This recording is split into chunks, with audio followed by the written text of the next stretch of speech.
Hi friends, நம்ம Erode மூவிஸில் super heroes படமான Deadpool and வுல்வரின் எப்படி இருக்குன்னு பார்ப்போம். கடைசியில் மார்வல் சினிமாட்டிக் யூனிவர்ஸ் R-rated படத்தை கொண்டு வந்திருக்கு. இப்போ இதை பார்க்கும்போது யாரும் சின்ன பசங்க படத்தை போய் பார்க்குறேன்னு சொல்ல மாட்டாங்க. இது வழக்கமான டெட்பூல் ஸ்டைலில் வயலன்ஸ் ஆக்ஷன் தெரிக்குது. கூடவே வேடிக்கான டெட்பூலோட வளவலன பேச்சு. கதை ஒன்றும் பெருசாக இல்லை. இன்னும் எத்தனை படத்தில் மல்டிவர்ஸ் கான்செப்டை போட்டு அரைப்பாங்களோ தெரியல. மல்டிவர்ஸ் பற்றி தெரியாதவங்க லோக்கி பார்த்தீங்கன்னா ஹெல்ப்ஃபுல்லாக இருக்கும். இதில் வர டைம் வேரியன்ஸ் அத்தாரிட்டி பற்றியும் புரியும். எதுக்கும் கதையை சுருக்கமாக தெரிஞ்சுக்கலாம். டெட்பூல்னு பேர் வச்சுக்கிட்டு வேட் வில்சன் தனக்கும் இந்த உலகத்தை காப்பாற்றுறதுக்கான சூப்பர் பவர்ஸ் இருக்குன்னு நம்புறதால சூப்பர் ஹீரோங்க டீமுக்குள்ள நுழையறதுக்கு நிறைய ட்ரை பண்றாரு. அவெஞ்சர்ஸ் மற்றும் எக்ஸ்மென்லயும் அவரை ரிஜெக்ட் பண்ணிடுறாங்க. அவரோட காதலி வெனிசா கிட்டயும் தான் யாருன்னு சொல்லிக்க முடியாத நிலை. ஆனா எல்லாமே மாறுது. டைம் வேரியன்ஸ் அத்தாரிட்டியான ஏஜென்ட் பாரடாக்ஸ் டெட்பூலோட யூனிவர்ஸ் சில மணி நேரத்தை இல்லாம போயிடும். அதனால அதை காப்பாத்துறதுக்காக அவர் வேலைக்கு எடுக்கிறாரு. டெட்பூலோட யூனிவர்ஸ் இயங்குறதுக்கு காரணமான வுல்வரின் இறந்து போயிருக்கிறதுனால அவர் உயிரோடு இருக்கிற வேற பிரபஞ்சத்துல இருந்து அழைச்சிட்டு வந்தா அவரோட யூனிவர்ஸ் காப்பாற்றப்படும் சொல்றாரு. ஆனா அதுக்கு வெறித்தனமான வுல்வரினோட டெட்பூல் கூட்டு சேர்ந்தாதான் முடியும். இந்த ரெண்டு சக்தியும் முதல்ல மோதி அப்புறமா ஃப்ரெண்ட் ஆகி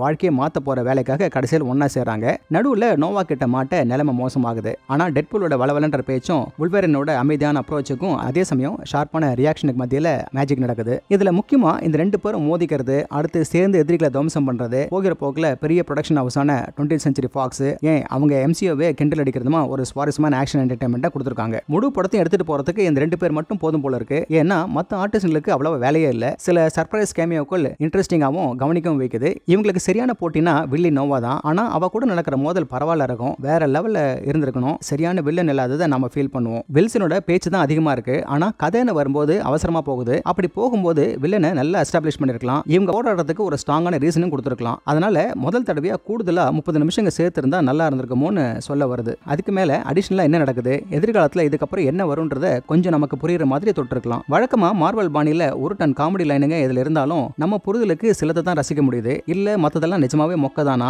ஆனா முன்ன வந்த படங்களை போல சுத்தமா மொக்கையா இல்ல. VFX CGI சில இடங்கள்ல பிசடிக்குது. ஆனா அதிவேக ஆக்ஷன்ல இதுல நமக்கு உண்மையில கவனம் போகாது. 3Dல பாக்குறத நான் அவாய்ட் பண்ணிடுவேன். ஏன்னா அதுல அந்த குறைகள்லாம் நம்ம கண்ணு முன்னாடி நிற்கும். ஒட்டுமொத்தமா இது என்டர்டைனிங்காவும் ஃபன்னியாவும் இருக்கு. இந்த ரெண்டு கேரக்டர்களுக்காக நம்ம ஃபீல் பண்ற அளவுக்கு சில இடங்க இருக்கு. அதுல அவங்களோட கடந்த காலத்தையும் எடுத்து ரொம்பவே ஃபீல் பண்ண வச்சிருக்காங்க. இதுல தான் ஒரு ஃபீல் குட் எண்டிங் அமைஞ்சிருக்குன்னு சொல்லலாம். மார்வல் முன்ன வந்ததெல்லாம் தள்ளி வச்சுட்டு நல்ல கதைகளை கொடுக்க வேண்டிய நேரம் எதுன்னு நினைக்கிறேன். படத்தோட கிளைமேக்ஸ் முடிஞ்ச உடனே கிளம்பாம என் கிரெடிட்ஸ் வர வரைக்கும் இருங்க. நீங்க எதிர்பார்க்காதது இருக்கலாம். ஓகே ஃப்ரெண்ட்ஸ், இதே போல இன்னொரு சுவாரஸ்யமான பட விமர்சனத்தோட சந்திக்கிறேன். இந்த விமர்சனம் உங்களுக்கு பிடிச்சிருந்துச்சுன்னா உடனடியாக லைக் பண்ணுங்க, ஷேர் பண்ணுங்க. நன்றி.